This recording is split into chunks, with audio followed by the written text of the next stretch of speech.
और वहीं इस बहरान के बीच एक और बड़ी खबर दे दूं आपको, बड़ी खबर, जी हां बहुत बड़ी खबर है। मैं आपका मेजबान, मैं हूं विशाल आजम।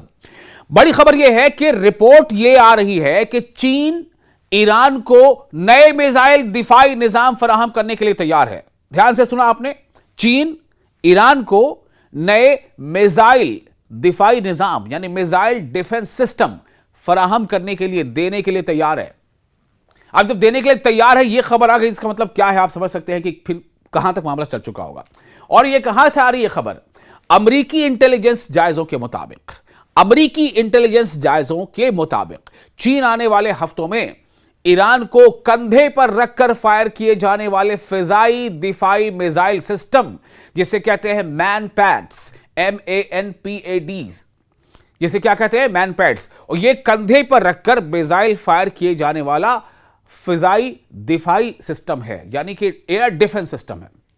यह फराहम करने की तैयारी कर रहा है। और यही बात कौन कह रही है, कह रहा है, ये रिपोर्ट कौन दे रहा है? ये खुद अमेरिका की इन्वेस्टिगेशन एजेंसी है, वो ये बता रही है, अमेरिकी इंटेलिजेंस एजेंसी के मुताबिक ये खबर है। अब आप सोचें तो इससे क्या फर्क पड़ सकता है? यह बात 11 अप्रैल को CNN ने भी रिपोर्ट की है। देखिए, मैं कोशिश ये करता हूं कि जहां तक आपको खबरें दूं तो उसका जरिया क्या है, कहां से खबर हमने ली है, या कौन सी एजेंसी है, किसके हवाले से रिपोर्ट आ रही है, तो यह आपको बताना जरूरी होता है।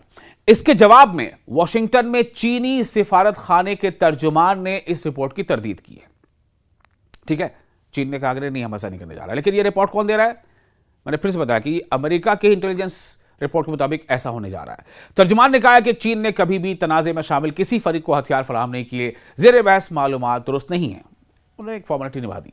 बहरहाल, तो जो कंधे पर रखकर फायर किए जाने वाला मिसाइल फिजाई डिफेंस सिस्टम है, जिसे शॉर्ट में कहते हैं मैनपैड्स, MANPAD, मैनपैड्स को इस जंग के दौरान कम बुलंदी पर परवाज करने वाले अमेरिकी जंगी तैयारों और फौजी जहाजों के लिए एक गैर मुतनासिब खतरा करार दिया गया है, जो अमेरिका और इसराइल ने 28 फरवरी को ईरान के खिलाफ शुरू की थी। अमेरिका और ईरान के वफूद यानी डेलीगेशंस इस हफ्ते के आखिर में जंगबंदी के बाद अमन मुज़ाकरात के लिए पाकिस्तान पहुंचे थे, लेकिन वहां क्या हुआ आप जानते हैं। इससे कबल इसी हफ्ते चीनी सिफारत खाने के तर्जुमान ने CNN को बताया था कि बीजिंग जंगबंदी और तनाज़े के खात्मे में मदद के लिए काम कर रहा है। और खुद अमेरिकी सदर डोनाल्ड ट्रंप ने भी इस बात को माना था। अमेरिकी सदर डोनाल्ड ट्रंप ने एक प्रेस कॉन्फ्रेंस में कहा कि ईरानी अफवाज ने एक कंधे से फायर होने वाला, हरारत को तलाश करने वाला मिसाइल इस्तेमाल करके अमेरिकी F-15 तैयारा मार गिराया। पिछली रिपोर्ट्स में कहा गया था कि चीन ईरान को जदीद सेंसर सिस्टम्स और रडार्स भी फराहम कर रहा है, जैसे YLC-8B, जो स्टेल्थ तैयारों का सुराग लगाने और इलेक्ट्रॉनिक निगरानी करने की सलाहियत रखते हैं। स्टेल्थ तैयारे मतलब ऐसे फाइटर जेट्स जो आसमान में उड़ते हैं तो वो दिखाई नहीं देते, यानी दुश्मन के जितने भी सिस्टम्स हैं, रडार सिस्टम्स, उनको वो नजर नहीं आते, वो ट्रैक नहीं कर पाते, जैसे लगता है कि वो आसमान में है ही नहीं, वो दिखाई नहीं देते और बम गिरा देते हैं। तो ऐसे मिसाइल, ऐसे जो जेट है, फाइटर जेट, उनको भी ये मार गिरा सकता है। कौन? YLC-8B पता लगा लेता है।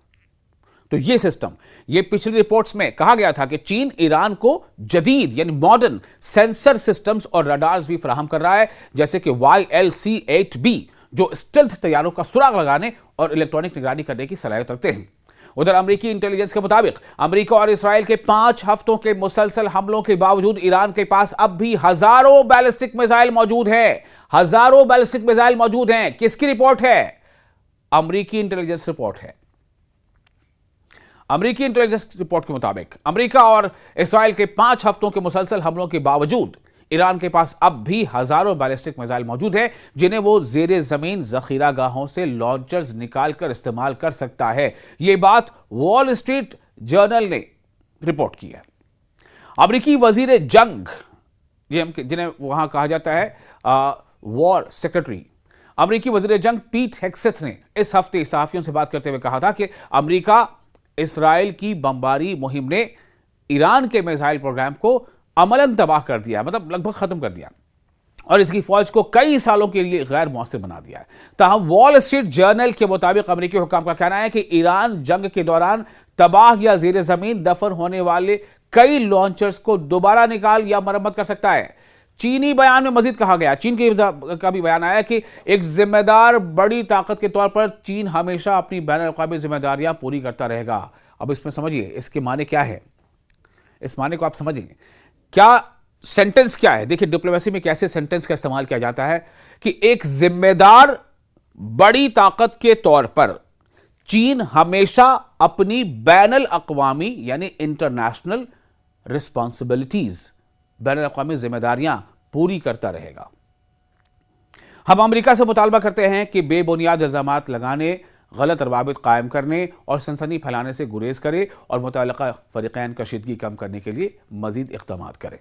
अगरचे जंग के दौरान ईरान के तकरीबन निस्फ मिसाइल ज़खायर इस्तेमाल या तबाह हो चुके हैं, ताहम अमरीकी और इसराइली हुक्काम के मुताबिक ईरान के पास अब भी हजारों दरमियाने यानी मिडिल रेंज और कम फासले तक मार करने वाले बैलिस्टिक मिसाइल मौजूद हैं। मजीद ये कि अमरीकी हुक्काम के मुताबिक ईरान के ड्रोन जखीरे का भी निस्फ से ज्यादा हिस्सा इस्तेमाल या तबाह हो चुका है, लेकिन वो रूस से मजीद ड्रोन हासिल कर सकता है।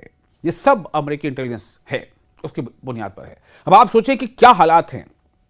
अभी भी ईरान खुद अमेरिका की नजर में कितना मजबूत है, यानी वो जो रिपोर्ट्स हैं उसके मुताबिक। और डोनाल्ड ट्रंप की अगर आप सुने या पीट हेग्सेथ की सुने तो ईरान तो कब का खत्म हो चुका, उसकी नेवी खत्म, उसकी एयरफोर्स खत्म, उसके मिसाइल खत्म, उसके ड्रोन खत्म, उसके लीडर्स तमाम खत्म। ये अमेरिका कह रहा है, डोनाल्ड ट्रंप कह रहे हैं, पीट हेग्सेथ कह रहे हैं।